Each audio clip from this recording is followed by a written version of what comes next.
Our hardcore wrestling fan knew exactly what the kendo stick is. But do you know its origins? Do you know where it came from?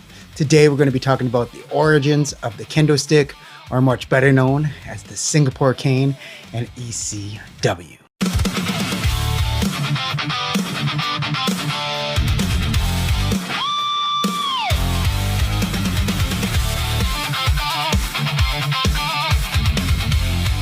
What's up, guys? I'm Danny Deathwish, the man you came to see, the hardcore historian. Today on History of Hardcore, we're going to be talking about the rise of the Singapore Cane, or much better known to wrestling fans as the kendo stick. If you're a hardcore wrestling fan, you know exactly what this is. You've seen the Sandman carried around, you've watched Tommy Dreamer absorb its punishment, you've heard that unmistakable crack and the echo throughout arenas for more than 30 years. But this weapon didn't begin with ECW. It didn't begin as a weapon at all. So where did it come from? Why did ECW call it a Singapore Cane? How did one controversial news story help transform a martial arts training tool into one of the professional wrestling's most iconic weapons? Today, we're uncovering the rise of the Singapore Cane. We're going to be going back to 1994 and exploring the moment when Paul Heyman, the Sandman, Tommy Dreamer, turned a simple bamboo stick into a symbol of extreme championship wrestling. But before we get to Philadelphia, we need to understand what this weapon actually is. What wrestling fans call a kendo stick is actually a martial arts training sword commonly known as a shinai. It was developed to allow practitioners to train and compete more safely than they would with real swords. Unlike a solid weapon, a traditional shinai is constructed from 4 bamboo slats held together with leather fittings and a cord. Kendo practitioners also wear protective armor known as bogu. That distinction matters because a shinai may be designed for martial arts training, but that does not mean that getting struck with one outside of controlled practice is harmless. And despite what wrestling fans sometimes hear, there isn't one universal ECW version. Different wrestlers may prepare and handle their equipment differently. But ECW's famous Singapore Cane was fundamentally a bamboo shinai repurposed as a wrestling weapon. So how did it enter professional wrestling?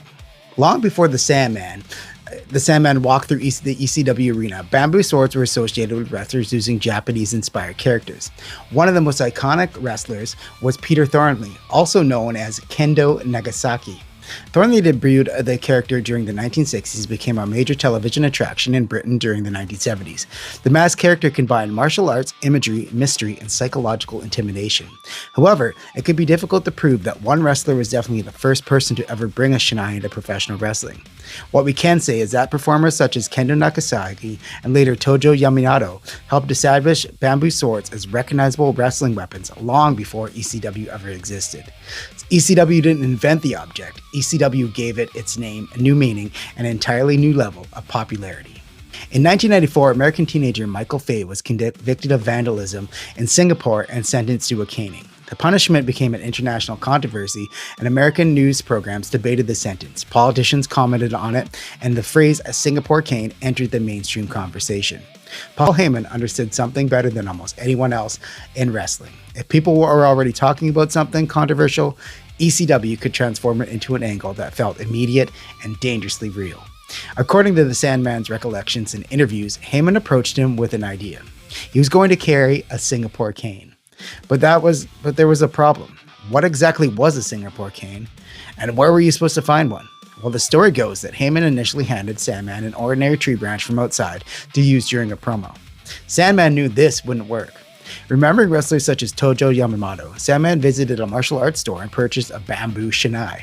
The shinai was then presented to ECW audience as a Singapore Cane.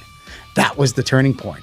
Heyman supplied the controversy, Sandman supplied the image, and Tommy Dreamer, well, he supplied the moment that made it legendary. During the summer of 1994, ECW built a deeply personal rivalry between Sandman and Tommy Dreamer around the Singapore Cane. At the time, Dreamer was struggling to connect with the ECW audience. He was young, clean-cut, presented like a traditional babyface. But ECW fans, they didn't want traditional. They wanted authenticity. They wanted someone willing to prove that he belonged inside their violent underground wrestling world. Dreamer faced Sandman in a Singapore Cane match at Hardcore Heaven on August 13, 1994. Dreamer was disqualified in less than a minute, allowing the rivalry to continue. And the most famous chapter unfolded during the rematch shown on the August 30th episode of Hardcore TV. The loser would receive 10 strikes from the cane. Sandman won with the assistance from his manager woman, Nancy Sullivan, and that meant Dreamer had to accept his punishment. This was a moment that changed Tommy Dreamer's career forever. With every strike, Dreamer refused to stay down. He didn't run, he didn't beg Sandman to stop. Instead, he continued demanding another. "Please, sir, can I have one more?" became an iconic sentence in the ECW world. That display of defiance completely changed how ECW audiences saw Tommy Dreamer. The clean-cut outsider that they had once rejected demonstrated the quality they all respected: heart. Dreamer proved that he was willing to endure whatever ECW placed in front of him. By the end of the segment, the same audience that had once rejected him now respected him. It wasn't simply the punishment that made him the most powerful. It was the story being told through the punishment. Sandman represented cruelty and control, and Dreamer represented defiance.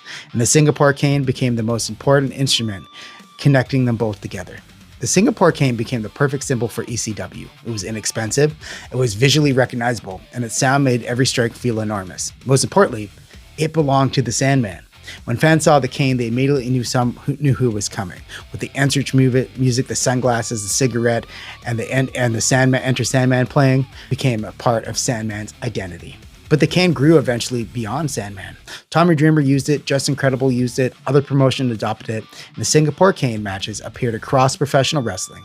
The object became a permanent part of wrestling's hardcore identity. ECW hadn't invented the shinai. What ECW did was way more important. It took a martial arts training tool and connected it to a controversial moment in popular culture and used it to tell a story that changed two careers forever.